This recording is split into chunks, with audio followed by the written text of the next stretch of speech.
अस्सलाम वालेकुम। हेलो दोस्तों, मैं जुलेखा अरफात ZulekhasKitchen.com से। अगर आप मेरे चैनल पर नए हैं तो सब्सक्राइब का बटन दबाएं और बराबर में जो बेल आइकन है उसे भी क्लिक करें ऑल नोटिफिकेशंस पर। ऐसा करने से आपको मेरी रेसिपी सबसे पहले देखने मिलेगी, वो भी फ्री में। और रेसिपी अच्छी लगे तो लाइक जरूर कीजिएगा। तो चलिए देखते हैं आज की रेसिपी। तो चलिए आज हम बनाते हैं बेहतरीन सा वेज पिज़्ज़ा। वैसे ये बेस मैंने रेडी लिया है तो बहुत ही जल्दी क्विकली बन जाता है। मैंने कुछ जो पिज़्ज़ा हैं वो पैन में बनाए हैं और कुछ अवन में। मैं दोनों ही तरीके आपको बता देती हूँ। और कुछ रेसिपी जैसे एक उल्टा पिज़्ज़ा है और चीज़ बर्स्ट पिज़्ज़ा है, इसी तरीके से कुछ रेसिपीज़ मेरे चैनल पर पिज़्ज़ा बेस्ड अपलोड की है। आप लोगों के लिए लिंक डिस्क्रिप्शन के अंदर डाल दूँगी, आप वहाँ चेक कर लीजिएगा। तो चलिए शुरू करते हैं। ये है टमाटर केचप, टमाटो सॉस जिसे कहते हैं। ये बाहर का है रेडीमेड सॉस, और ये भी पिज़्ज़ा और पास्ता का जो रेडी सॉस मिलता है ये वो है। वैसे मैंने पिज़्ज़ा सॉस की रेसिपी अपने चैनल पर अपलोड की है। दो तरीके के सॉसेस बनाना सिखाए हैं। एक तो एकदम 2 मिनट में बन जाता है, मैं लिंक डिस्क्रिप्शन के अंदर डाल दूंगी, आप वहाँ चेक कर लीजिएगा, आप वो भी बना सकते हैं।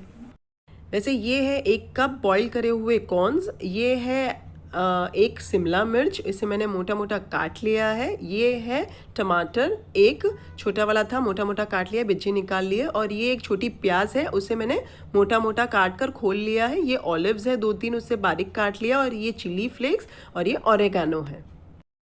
अच्छा, यहाँ पर मैंने रेडी बेस का इस्तेमाल किया है। ये है जो गेहूं के आटे से बना हुआ रेडी बेस है पिज़्ज़ा का, और ये है मैदे के आटे से बना हुआ। मैं दोनों ही इस्तेमाल करूँगी, आप चाहें तो दोनों में से कोई भी एक इस्तेमाल कीजिए। चलिए, यहाँ मैंने कढ़ाई का इस्तेमाल किया है, आप चाहें तो पैन भी ले सकते हैं। उसे मीडियम आंच पर गरम कर ले। जब गरम हो जाए तो पिज़्ज़ा बेस के ऊपर थोड़ा सा मक्खन लगाकर ये कढ़ाई या पैन के अंदर डाल दें और मीडियम आंच पर फ्यू सेकंड्स के लिए फ्राई होने दें। जब आधा मिनट हो जाए तो पलट दें और पीछे का साइड भी उसे आधा मिनट तक फ्राई होने दें मीडियम आंच पर। जब दोनों ओर से आधा मिनट फ्राई हो जाए तो आप इसे निकाल लीजिए। चलिए, मैंने डायरेक्टली चॉपिंग बोर्ड पे ही निकाल लिया, आप चाहें तो प्लेट के ऊपर भी रख सकते हैं। अब ये पिज़्ज़ा बेस के ऊपर ये जो पिज़्ज़ा सॉस है रेडी वाला, ये डालकर स्प्रेड आउट कर दीजिए ऑल ओवर। या फिर घर का बना हुआ पिज़्ज़ा सॉस भी आप इसके ऊपर लगा सकते हैं। अब इसके ऊपर आप बहुत सारी खूब सारी चीज़, पिज़्ज़ा की जो चीज़ आती है वो खुरच कर डालिए। आप चाहें तो मोज़रेला चीज़ भी डाल सकते हैं। वैसे मुझे ज़्यादा ख़ास मोज़रेला इतनी पसंद नहीं है तो मैं ज़्यादा इस्तेमाल नहीं करती हूँ। मैं सिर्फ पिज़्ज़ा के जो चीज़ आते हैं, ब्लॉक्स जो आते हैं, उसी का इस्तेमाल करती हूँ। ये देखिए, इसे ऑल ओवर फैला दीजिए। अब ये चीज़ के ऊपर थोड़े से बॉईल करे हुए कॉर्न्स फैला दीजिए, ऑल ओवर डाल दीजिए थोड़े से। और ये आपके ऊपर है, आपने कितना डालना है। और अब मैं ये डाल देती हूँ ऑलिव्स। अगर आपने भी ऑलिव का लिया है, डालना चाहते हैं, तो ओवरऑल रख दीजिए, इस तरीके से स्प्रेड आउट करके लगा दीजिए। फिर इसके बाद आप लीजिए मोटी मोटी कटी हुई प्याज जो साइड पर रखी है, उसे ऑल ओवर ऐसा ऐसा एक एक खोल खोल के डाल दीजिए, खूबसूरत दिखे और खाने में भी बड़ा सा टेस्ट आए हमें। अब इसके बाद आखिरी मेरे यहाँ तो बचा है शिमला मिर्च, जो मैंने एकदम भी मोटा नहीं और एकदम भी पतला नहीं काटा है। उसे भी ऑल ओवर सब जगह मैं प्लेस कर देती हूँ इस तरीके से, थोड़ा थोड़ा दूर पे। अच्छा, वेजिटेबल्स ना मैंने मेरे हिसाब से लिए हैं, मेरे स्वाद अनुसार लिए हैं। आप अपने हिसाब से कम या ज़्यादा ले सकते हैं, या आप अपने हिसाब से जो वेजिटेबल मैंने डाली है आपने नहीं चाहिए तो आप स्किप कर दीजिए, और जो आपने डालनी है आप डाल दीजिएगा। भाई, मैं तो खूब सारी और ऊपर से कॉर्न्स डाल रही हूँ। मुझे कॉर्न्स बहुत ज़्यादा पसंद है, स्पेशली ये पिज़्ज़ा के अंदर, तो मैं और खूब सारे कॉर्न्स ऊपर से डाल रही हूँ। अब इसके ऊपर थोड़ा सा फिर से पिज़्ज़ा का चीज़ डाल दीजिए। अच्छा, मैं पिज़्ज़ा का चीज़ डाल रही हूँ, आप मोज़रेला डाल दीजिए। आप कम या ज़्यादा डाल सकते हैं, मैं थोड़ा कम डाल रही हूँ। आप चाहें तो चिली फ्लेक्स और ऑरिगेनो भी डाल सकते हैं इसी समय। अच्छा, चूल्हे को मैंने कर दिया था फास्ट आंच, थोड़ा सा हल्का गरम कर लिया आधे मिनट के लिए। मैं कढ़ाई के अंदर डाल रही हूँ, आप पैन में भी डाल सकते हैं। जब कढ़ाई आधे मिनट के लिए गर्म हो गई तो मैं अभी चूल्हा स्लो करके ढक कर इसे 15-20 मिनट के लिए पकने दे रही हूँ स्लो आँच पर। चलिए तकरीबन 12 से 14 मिनट हो चुके हैं। चीज़ मेल्ट हो चुकी है बढ़िया सी, और नीचे जो बेस है वो क्रिस्पी हो चुका है। आपको ज़्यादा क्रिस्पी चाहिए तो ज़्यादा देर रखिए, आपको कम क्रिस्पी चाहिए तो कम समय रखिएगा, क्योंकि चीज़ तो जल्दी मेल्ट हो जाएगी।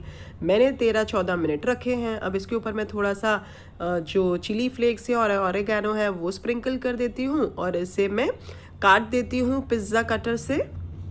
तो ये रहा हमारा पिज़्ज़ा, वेज पिज़्ज़ा बढ़िया सा क्विकली तैयार हो चुका है। मैंने कढ़ाई में बनाया है, आप चाहें तो पैन में भी बना सकते हैं। और ये देखिए क्या बढ़िया सा चीज़ दिख रहा है, ऐसा लग रहा है ना कि हमने डायरेक्टली अवन के अंदर बनाया है। तो चलिए अब बनाते हैं अवन के लिए।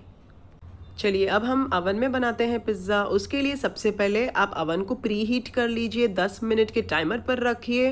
मैंने दोनों ग्रिल्स का जो रहता है उसको ऑन किया है, और जो 200 डिग्री सेंटीग्रेड्स पर स्टार्ट कर दीजिए, सो दैट 10 मिनट में ये गर्म हो, तब तक हम बाकी की प्रिपरेशन कर लेते हैं। अब मैं आपको बच्चों के लिए क्या वेरिएशन कर सकते हैं वो बता देती हूँ। नीचे आप पिज़्ज़ा बेस रखिए, टमाटर सॉस डालकर स्प्रेड आउट कर दीजिए, खूब सारी चीज़ डाल दीजिए, और आपके बच्चे की मनपसंद जो भी सब्ज़ी हो वो डाल दीजिए। जैसे मेरे बच्चे को सिर्फ प्याज और टमाटर पसंद है, तो मैं वो खोल खोल कर डाल रही हूँ। और थोड़े से ऑरिगेनो स्प्रिंकल कर दीजिए, चिली फ्लेक्स मैं नहीं डाल रही हूँ, और इसे साइड पर रख देती हूँ।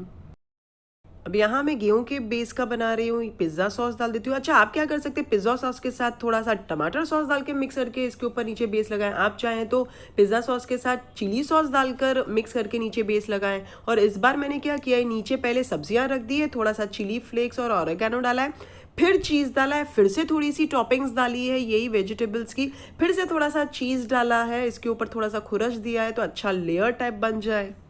आप चाहें तो फिर से थोड़ा सा चिली फ्लेक्स और ऑरिगेनो डाल सकते हैं यहाँ ऊपर से। चलिए 10 मिनट हो चुकी है, टाइमर बंद हो चुका है। अब मैं दोनों पिज़्ज़ा डाल देती हूँ, और उसको अब मैं डाल रही हूँ 13 मिनट के टाइमर पे, और जो डिग्री है उसे मैं रख रही हूँ 180 डिग्रीज पे। आप चाहें तो 200 पर भी रख सकते हैं, और दोनों रॉड तो चल ही रहे हैं। चलिए 13-14 मिनट हो चुके हैं, मैं पिज़्ज़ा निकाल लेती हूँ अवन में से। ये देखिए बहुत अच्छे से चीज़ भी मेल्ट हो गया, बेस भी क्रिस्पी हो गया। अगर आपको ज़्यादा क्रिस्पी चाहिए तो आप थोड़ी देर के लिए रख सकते हो।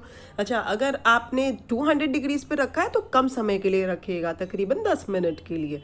मैंने यहाँ 170 to 180 डिग्रीज पे रखा है, इसके लिए मैंने ज़्यादा समय के लिए रखा है।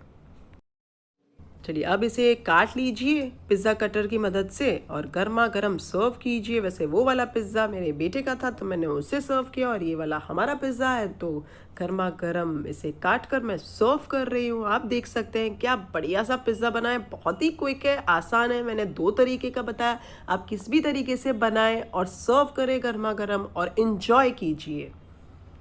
तो ये थी आज की रेसिपी। अगर आप मेरी ये रेसिपी बनाएं तो मेरे साथ कमेंट सेक्शन में जरूर शेयर कीजिएगा, मुझे आपके कमेंट्स पढ़ने बहुत अच्छे लगते हैं। फिर से हाजिर होंगे एक नई शानदार रेसिपी के साथ। अंटिल देन टेक केयर, अल्लाह हाफिज, बाय बाय।